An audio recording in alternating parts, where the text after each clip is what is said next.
I think it's not inherently bad. It is, it exists, right?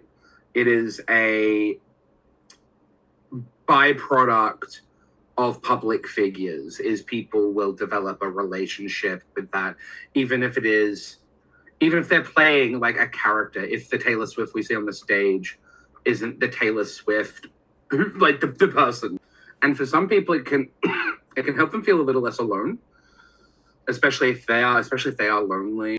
I'm sure it would be daunting at times. I wouldn't be surprised to hear a musician who's heard these stories, and it would likely be deeply touching, and at the same time also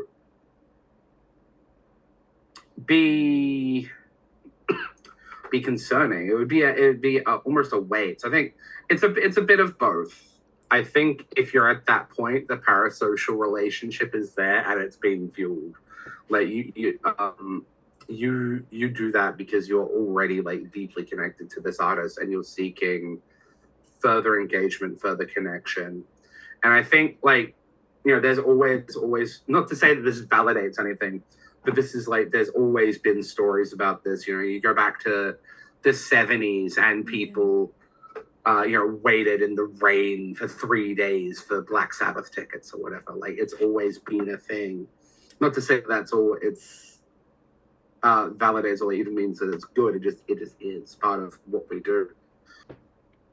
The chemistry of a concert like can create those feelings of connection to someone. And again, parasocial relationships aren't necessarily bad, but they can become bad either from like a manipulative end from creators, from musicians.